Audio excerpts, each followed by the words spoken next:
March 8th. Pope John Paul II. Anger surrendered to God frees a man to forgive. On May 13, 1981, Pope John Paul II was visiting with thousands of parishioners in St. Peter's Square. It was just like any other visit to the people to whom he had dedicated his life. He always made it a priority to bless his parishioners and show them God's love.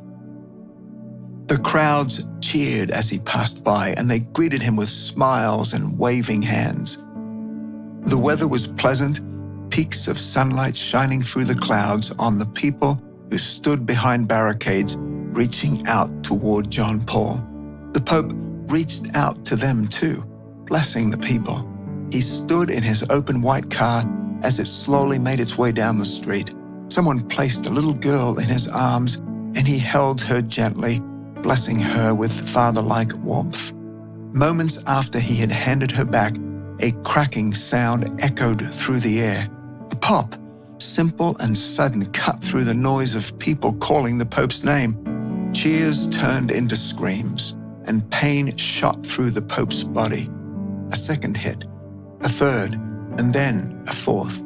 His finger, his arm, and his abdomen stung his shocked body and knocked him back into the arms of his security guards.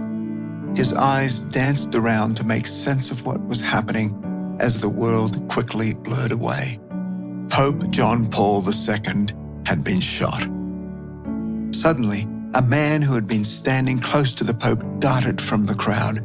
Security scrambled to catch him. Women cried and screamed. The Pope's bodyguards encircled John Paul and shouted orders in the chaos.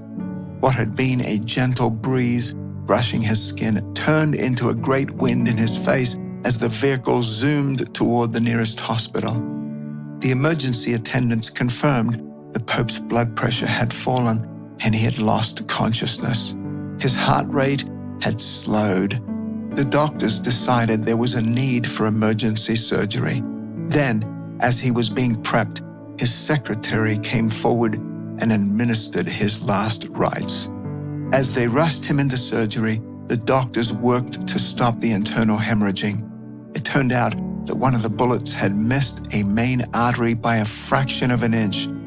If it had hit the artery, he would have died almost instantly. Through life-saving surgery and the prayers of the people, the Pope made a remarkable recovery. It wasn't long before he learned who had pulled the trigger and tried to kill him. The shooter's name was Mehmet Ali Agca, who was quickly apprehended and jailed.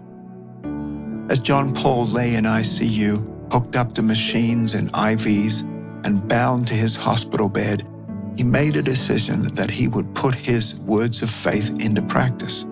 From his room, he recorded a message for the people, letting them know he was praying for Agca and that he had forgiven him.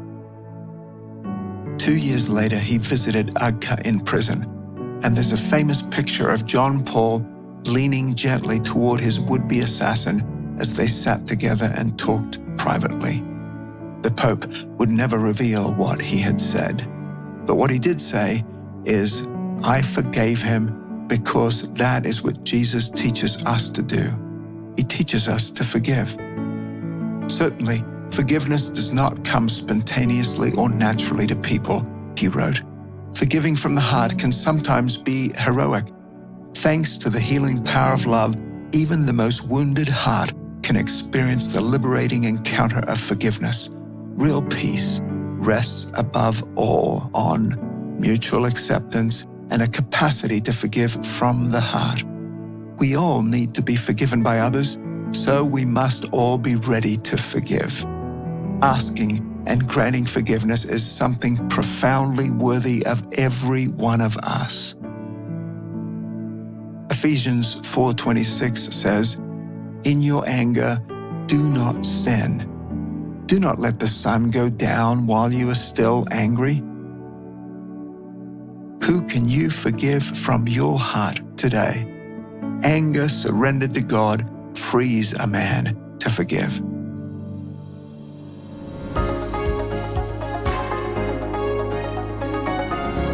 Hello, friends. My name is George Morrison, Senior Pastor Emeritus of Faith Bible Chapel in Colorado, and now working with our ministry, Truth and Life Ministry, where we travel and teach around the world. Our story today focuses on John Paul, Pope John Paul.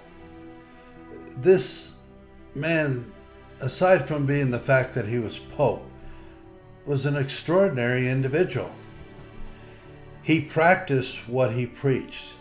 He dedicated his life to living out the words and the teachings of Jesus Christ. And this was proved when in 1981, as he was traveling through the crowds, greeting the crowds and blessing the crowds there in Vatican City, an assailant came forth and shot him 4 times.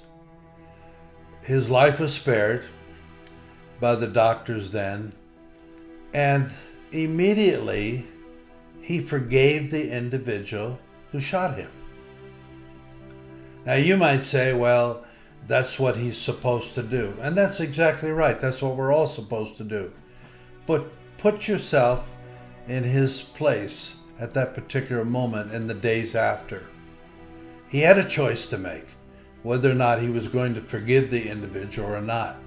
He decided to forgive that individual.